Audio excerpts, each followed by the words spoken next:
director's intent.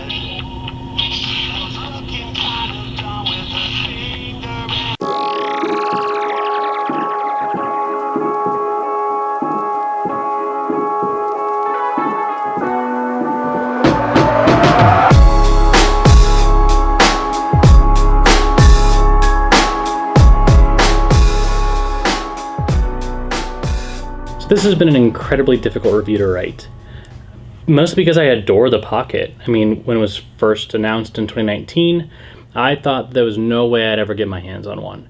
But last year they opened up pre-orders, a second round of them, and I got my order in, and I've had my Pocket since April.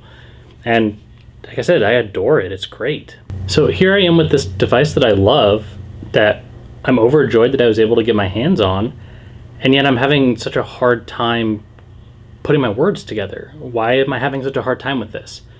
And ultimately, I think it comes down to the fact that it doesn't feel finished. There are really two devices here. The first one being this immaculate, well-crafted, thoughtfully designed piece of hardware that's meant to do one thing, and one thing really well. And that's play every Game Boy, Game Boy Color, and Game Boy Advance cartridge that's ever been released. And the second device is this feature-packed upgrade to handheld gaming, a tool almost, the one that'll let you take endless save states from the carts, or take Game Boy camera photos and put them on an SD card to move them online, or a place to organize your games and playlists and have a snapshot of history, even develop new cores to be able to play different consoles on this thing.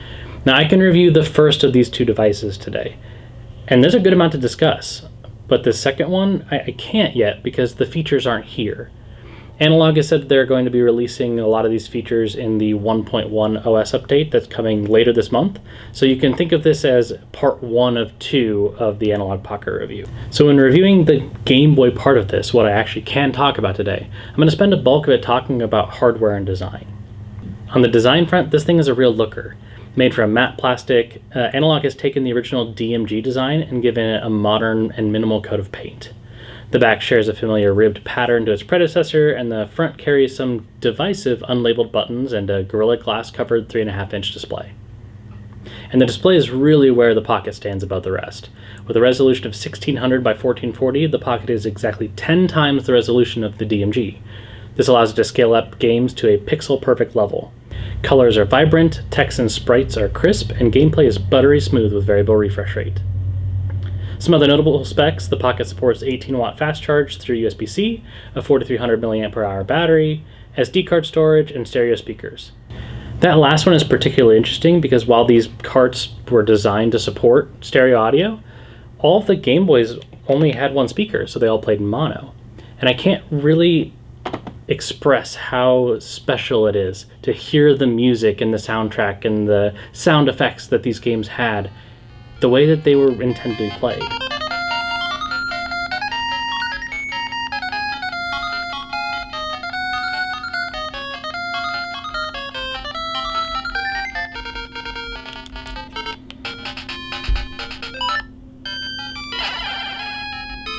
All that said, a fancy screen and good speakers only get you so far. Fortunately, this thing is special on the inside too. Like Analogue's other products, the Pocket is using a field programmable gate array, or FPGA. And these things are designed to do a lot of different things. They're specialized products intended to do generally one or many tasks and, adjust on the fly. Where the Pocket's using it is it's essentially mimicking the way the Game Boy played the games. So when you put a cart in, it reads the cart and it plays it exactly the way the original hardware did. And it's really cool. And this is very different from devices you'd see from Anbernic or Mayu that are using software emulation to achieve the gameplay. Not to mention that they're not using the carts. All that's to say is the Pocket plays games flawlessly, and it does it in a way that recreates the experience of childhood better than any device I've ever used. Playing games on the Pocket is a delight too. It's comfortable to hold, the buttons feel pretty solid, and battery life is stellar. Despite not having all the features yet, there are still a few quality of life additions here. First is the sleep-wake functionality. It works really well. There have been a few glitches with putting it to sleep while in the analog menu, but otherwise it's excellent. Second is the save state feature, and it's really cool. It effectively hard saves on the device independently from the cartridge, which opens up a lot of possibilities. One being restoring games on a dead battery. Or in my case, remember that bug I was talking about with the sleep wake? Well, I had my Fire Red copy in my pocket, and that bug happened, and it completely erased my cart. I moved it to one of my other Game Boys, and yeah, blank cart. Put it back in my pocket, and I restored my save because that was the one game that I had saved on my device, and it pulled up exactly where I left it off. I was able to resave to the cartridge, and all was fine.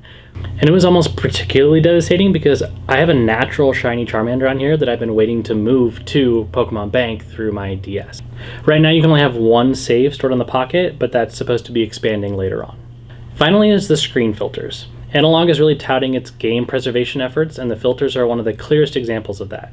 Essentially, these are color filters that make the games look either updated and modern, or like they did on original hardware. Even the classic DMG green. The effect is convincing for the most part, and I very much enjoyed the addition of the pixel grid to give it that extra bit of authenticity. There are a few more pieces that I didn't really get into, one of those being the Music Creation Studio. It's really neat, it's just kind of out of my wheelhouse, so I didn't feel like I was the best person to dig in there. There's also GB Studio, which is exciting because it allows people to create Game Boy games and then put them on the Pocket easily and distribute them. There's already a few good homebrew games that are popping up out there, and I'm excited to see what the community does with it. Beyond that, Analogue sells adapters that allow you to play different cartridges like the Sega Game Gear or the Atari Lynx. I just personally don't have those yet. So where does that leave us now? If you jump back to the beginning of this, I said that I adore this thing, and I do. If you take it at face value as the best way to play original Game Boy cartridges, then it's an unbelievable success. But if you look at it the way Analogue has been promoting it, as an archive of gaming history, well then it's kind of a failure. I mean, it does play the carts, so it extends the life of those, but a lot of the features that really make this what Analogue wants it to be aren't here yet, and you can't review a product on the promise of a software update. The Analogue Pocket right now is effectively peak modded Game Boy, and it's great, I love it. And it's a worthwhile purchase just as that. But if Analogue can stick the landing and bring all these features that they're promising, this could become an essential purchase for anybody that loves video games. But we'll just have to see if they can make that happen. Anyway, I've been Jake. This has been part 1 of the Analogue Pocket review, and I can't wait to talk to you in part 2.